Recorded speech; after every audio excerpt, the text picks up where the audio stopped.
Last session में हम इस कंक्लूजन पर पहुंचे थे कि दुनिया की कोई भी हैबिट, चाहे वो गुस्सा ही क्यों ना हो, कमिटमेंट के स्तर पर वो खत्म नहीं हो सकती। वो केवल एक ही चीज से खत्म हो सकती है, अपनी समझ के स्तर को बढ़ाने से। और पहले सेशन के एक्सरसाइज में कम से कम आपने अपने आप को थोड़ा तो और समझा होगा।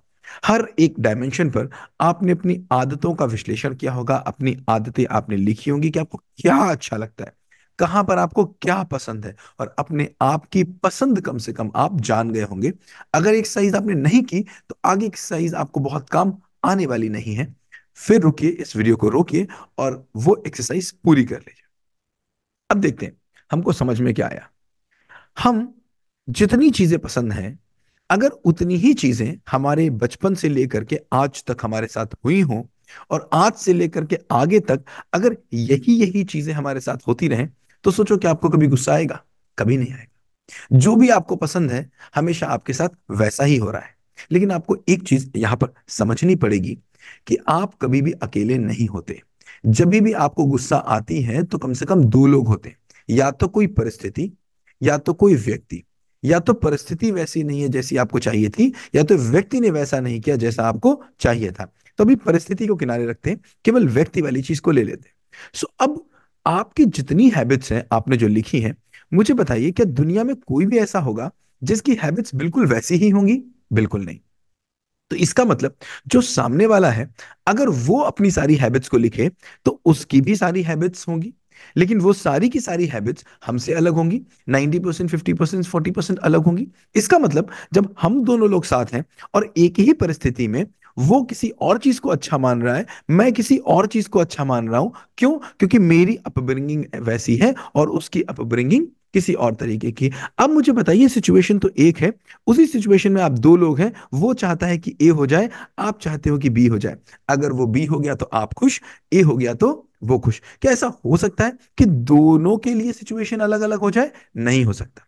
क्या ऐसा हो सकता है कि हमेशा वही सामने वाला करे जो आपको पसंद है? नहीं। उसके पास भी तो छूट है अपनी पसंद को करने की। जैसे आपको लग रहा है कि आपकी पसंद की चीजें हो, वैसे उसको भी तो लग रहा है उसकी पसंद की चीज हो। तो मतलब आप हैं कौन? आप क्या चाहते हो? मतलब आप कोई अंग्रेज हो, सामने वाला कोई गुलाम है? आप ये चाहते हो कि बस वही चीजें मेरे साथ हो जो मुझे पसंद है, बस वही चीजें मेरे साथ हो जो मैं चाहता हूँ। मेरी पत्नी केवल वही काम करे जो मैं चाहता हूँ, मेरा बेटा केवल वही काम करे जो मैं चाहता हूँ, मेरा बॉस केवल वही काम करे जो मैं चाहता हूँ, मेरी माताजी केवल वही काम करे जो मैं चाहता हूँ। मतलब हर आदमी केवल वही वही काम करे जो आपने लिखे हैं 7 दिन के अंदर। ये मूर्खता नहीं है? क्या सब आपके लिए बने हैं? अगर आपकी माँ को ऐसा बेटा चाहिए जो माँ की बात माने, तो बेटे को भी तो ऐसी माँ चाहिए जो माँ की बात माने। अगर आपकी पत्नी को ऐसा पति चाहिए जो उसकी बात माने, तो फिर पति को भी तो ऐसी पत्नी चाहिए जो उसकी बात माने। अगर एम्प्लॉय को ऐसा एम्प्लॉयर चाहिए जो उसकी बात माने, तो एम्प्लॉयर को भी तो ऐसा एम्प्लॉय चाहिए जो उसकी बात माने।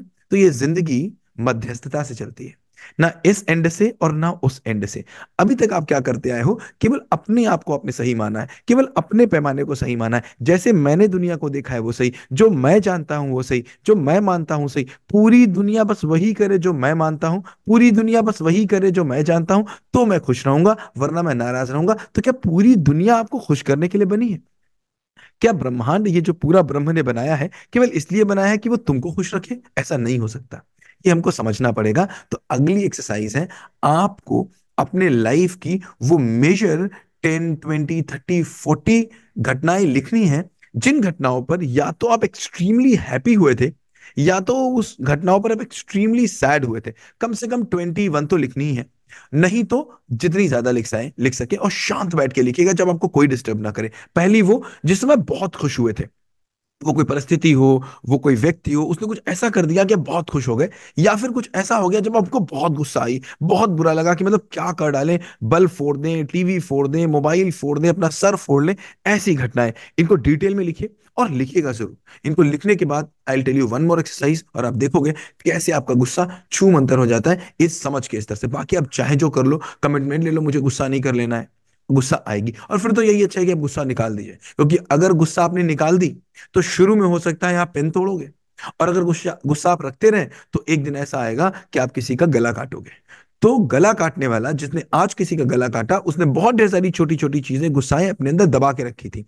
तो गुस्सा दबाना नहीं है, क्योंकि जिसको दबाओगे वही दबाव बनाएगा। दबाना नहीं है, आने ही नहीं देना है, समझ के स्तर से उसको खत्म कर देना है। कैसे? हम इस पूरी जर्नी में साथ हैं, and I am telling you, very soon गुस्सा आपको टच करके भी नहीं जाएगी। लेकिन एक चीज का ध्यान रखिएगा कि जो एक्सरसाइज बनाई बताई जाए उसको ईमानदारी से करिएगा जरूर। Thank you so much, have a great life ahead.